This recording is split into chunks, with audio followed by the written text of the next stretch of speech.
हमारे YouTube channel पे। जैसे कि हमारी जो पिछली वीडियो थी जिसमें हमने multi disciplinary studies of environmental science किया था। आज हमारा जो टॉपिक रहेगा वो रहेगा प्रिंसिपल ऑफ एनवायरमेंटल साइंस। आपका ये चैप्टर है इंट्रोडक्शन ऑफ एनवायरमेंटल साइंस। इसको आज हम करेंगे स्टडी। तो दोस्तों, मल्टी डिसिप्लिनरी स्टडीज़ मैंने आपको इसलिए करवा दी थी ताकि आपको एनवायरमेंटल साइंस की डेफिनेशन समझ आ जाए। दोस्तों, एनवायरमेंटल साइंस इसलिए बनाया गया है कि हम अपने वातावरण को कैसे सेफ रख सकें और अपने नेचुरल रिसोर्सेज को कैसे बचा के रखें। अब दोस्तों, यहाँ पे डेफिनेशन क्या होती है एनवायरमेंटल साइंस की।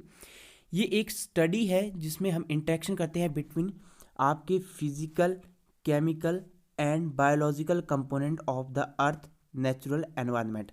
अब देखिए, जैसे कि फॉर एग्जांपल हमारे एनवायरनमेंट में जो इफ़ेक्ट पड़ते हैं, फिजिकली पड़ते हैं, केमिकली जैसे हम माइनिंग वगैरह का काम करते हैं, बायोलॉजिकली मीन्स आजकल आपको पता है जो हमारी फूड चेन है, न्यूट्रिशन साइकिल है, उसमें हमने क्या किया है, उसमें हम लोगों ने वादा डाल दिया। वादा मीन्स इसका ये मतलब है कि जैसे फॉर एग्जांपल हमने वाइल्ड एनिमल्स को कंप्लीट ख़त्म कर दिया है।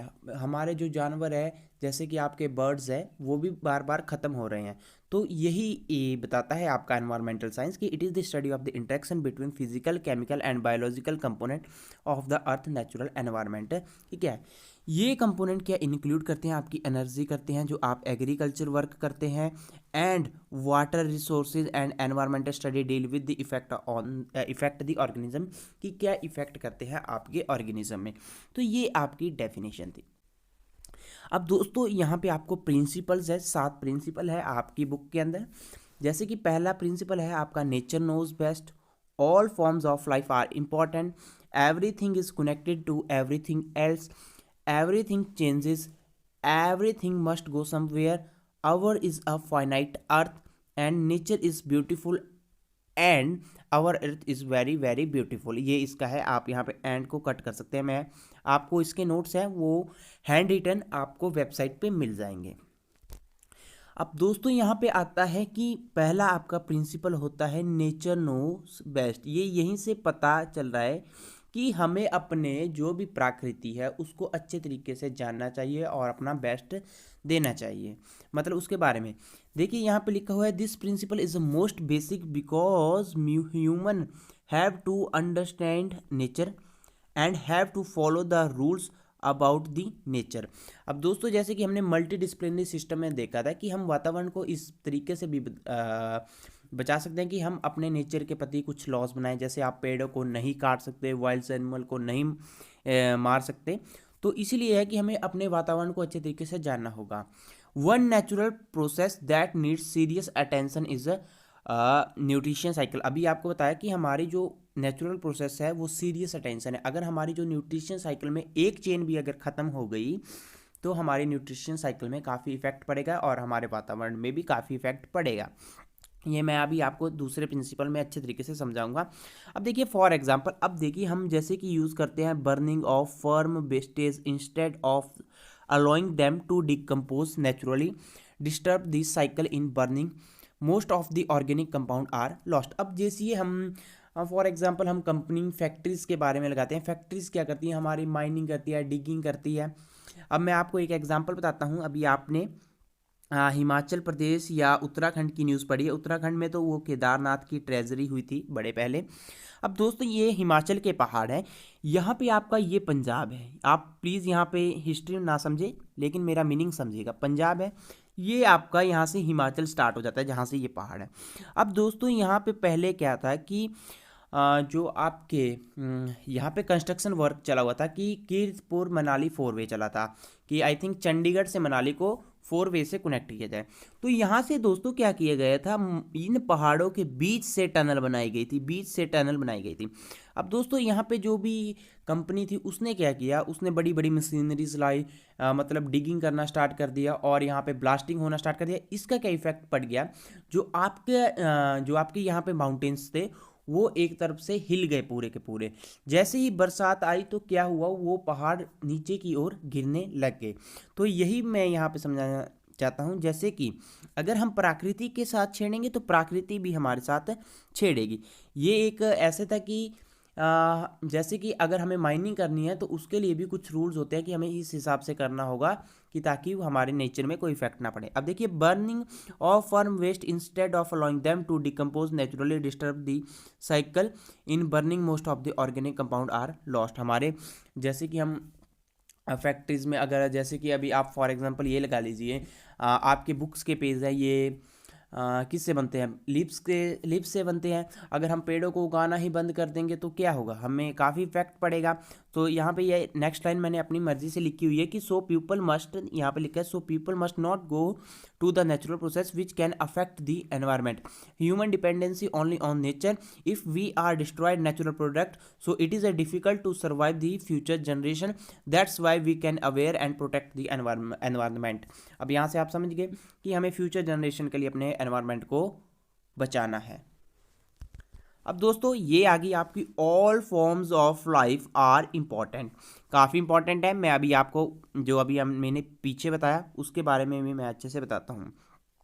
All forms of life are important because each organism play a important role in nature. For example मैं यहाँ पे आपको बता देता हूँ, जैसे आपकी फूड चेन ही होगी क्योंकि ऑल फॉर्म होती। अब देखिए फॉर एग्जाम्पल ये आपका है यहाँ पे ग्रास। आप इस तरीके का डायग्राम भी बना सकते हैं। ग्रास को आपके इंसेक्ट्स, ठीक है, इंसेक्ट्स के बाद आपका फ्रॉग, इंसेक्ट के बाद आपका फ्रॉग के बाद आपका स्नेक। ये हमारी फूड साइकिल है। तो देखिए आपने देखा मैंने यहाँ पे लिखा हुआ है आवर फूड चेन, जैसे कि red killed by rat and red killed by dog, dog killed by Tiger. देखिए क्योंकि each species occupy a unique ability in the ecosystem and the removal of one species can have a significant impact on the entire ecosystem. All life forms share at least one essential purpose, so this is a more important than another key purpose for life. अब यही इसका मतलब है। अब grass है, insect use करेगा, अगर insect ज़्यादा करेगा तब भी जैसे कि हमारी जो ह्यूमंस की नीड है वो सारी फसलों को क्या करेगा, ख़त्म करेगा। अब फ्रॉग है, फ्रॉग क्या करता है, इंसेक्ट को ख़त्म करता है। अब फ्रॉग है, फ्रॉग को कौन करेगा, स्नेक करेगा। और स्नेक को आगे आपको पता है मैंगूज होते हैं जो वो करते हैं। अगर मान लीजिए यहाँ से मैंने एक फॉर एग्जांपल मैंने फ्रॉग को यहाँ से हटा दिया तो इंसेक्ट का इस पर काफ़ी इम्पैक्ट पड़ जाएगा और हमारी जो न्यूट्रिशन साइकिल है और फूड चेन पे काफ़ी इफेक्ट पड़ेगा। इसका मतलब है जैसे हमारी ऑल फॉर्म्स ऑफ लाइफ है वो काफ़ी इंपॉर्टेंट है। अब तीसरा principle, everything is connected to everything else. ये दोस्तों याद रखिएगा, it is the first law of ecology जो हमारा नेक्स्ट चैप्टर रहेगा। लेकिन अभी हम प्रिंसिपल पढ़ रहे हैं तो हम प्रिंसिपल्स के ऊपर फोकस करते हैं। The first law of ecology say that everything is connected to everything else because it reflects the existence of the elaborate network of interconnection in the ecosphere among different living organisms and between population species and individual organism as their physiochemical surrounding। मैं यहाँ पे आपको eco से समझा देता हूँ। देखिए दोस्तों ये आपका वर्ड है इको।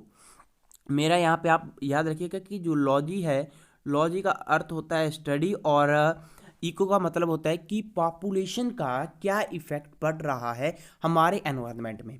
ईसीओ से रखना याद कि ये पॉपुलेशन के इफेक्ट के बारे में ही आपको बताएगा। यहाँ पे वाई होगा, मैंने जहाँ पे जीरो, ये स्टडी, ठीक है। तो ये कहा गया है कि हर एक चीज़ अपने साथ कनेक्ट है एवरीथिंग के साथ। कि अगर जैसे कि हमारे इकोसिस्टम में जैसे कि डिफरेंट लिविंग है, अब फॉर एग्जांपल एक देश के लोग दूसरे देश में आ रहे हैं और उस देश की पॉपुलेशन बढ़ रही है तो नेचुरल सिस्टम में काफ़ी इम्पैक्ट पड़ेगा ही, क्योंकि हमारी जो डिपेंडेंसी है वो नेचर पे है और हमारी डिमांड क्या होगी, काफ़ी ज़्यादा होगी।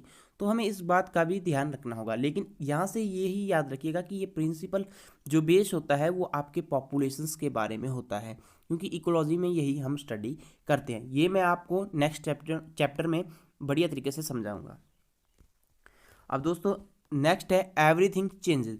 अब आपको पता है कि हमारा जो वातावरण है वो कंटिन्यूसली क्या कर रहा है, चेंज कर रहा है। तो यही मैंने यहाँ पे लिखा हुआ है कि the environment is constantly change, organism also developed through time, however our current technology effect these natural resources which cause a problem await. अभी दोस्तों मैंने ये एग्जांपल आपको पीछे ही बता दिया। जैसे कि मैंने अभी आपको बात बताई थी कि हम अपने नेचुरल रिसोर्सेज को कैसे ख़त्म कर रहे हैं। अब देखिए जैसे कि करंट टेक्नोलॉजी आई थी, हम पहाड़ों में क्या करते हैं, टनल्स बनाने की कोशिश करते हैं, हम नई करंट टेक्नोलॉजी लाते हैं कि हम जल्दी से जल्दी उस काम को कर सकें, लेकिन बाद में उसका इफेक्ट काफ़ी पड़ जाता है। जैसे वो इतनी बड़ी मशीनें आएगी तो धरती क्या हो जाएगी, हिल जाएगी। हिल जाएगी तो आपको पता है जब बरसात का मौसम आता है आपके पहाड़ी एरियो में तो कितना ज़्यादा नुकसान होता है। तो यही है कि अगर हम अपने पहाड़ों को जितनी तरीके से काटते रहेंगे तो हमारे एनवायरनमेंट में भी काफ़ी इफेक्ट पड़ेगा।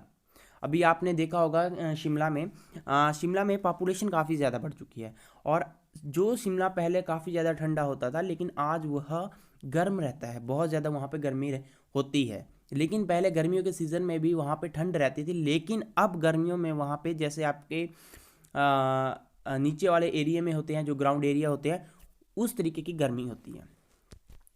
अब देखिए everything must go somewhere, everything गो, यहाँ पे देख सकते हैं एवरीथिंग गो मस्ट समवेयर। अब यहाँ पे देखिए ये है आपका second law of ecology, say that everything must go somewhere, it mean apply to ecology. अब इकोलॉजी का मतलब यही होगा कि वो पॉपुलेशंस के इम्पैक्ट को ही बताएगा।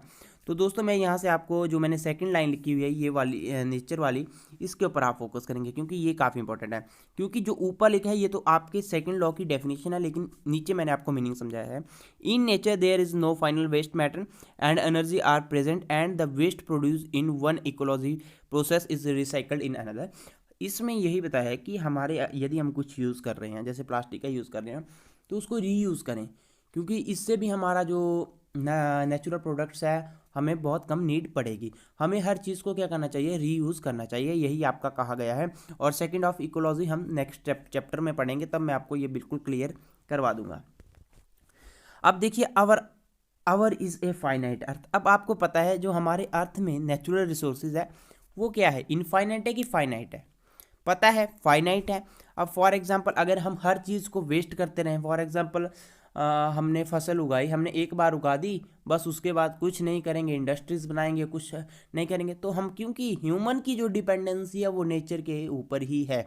हम चाहे कितनी बड़ी टेक्नोलॉजी बना दें अभी तक, लेकिन हमें वातावरण के साथ जुड़े ही रहना चाहिए, क्योंकि हमारे रिसोर्सेज क्या है, एक तरफ से फाइनाइट नहीं है, हमारे जो रिसोर्सेज है वो इनफाइनाइट नहीं है, वो फाइनाइट है। क्योंकि अगर हम किसी चीज़ को यूज़ ही करते रहेंगे और उसको हमें बनाना भी होगा। यही मैंने लिखा है यहाँ पे, everything that we need is provided by nature in abundance.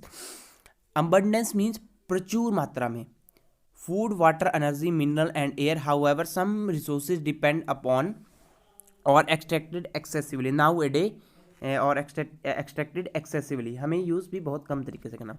और दोस्तों ये आपका है नेचर इज़ बेस्ट, ये आपका लास्ट प्रिंसिपल है, इसको आप खुद से स्टडी करेंगे। पहला प्रिंसिपल करवाया था नेचर नोज बेस्ट, उसी में मैंने आपको इसके बारे में बताया गया है। तो थैंक यू सो मच, मिलते हैं नेक्स्ट वीडियो में।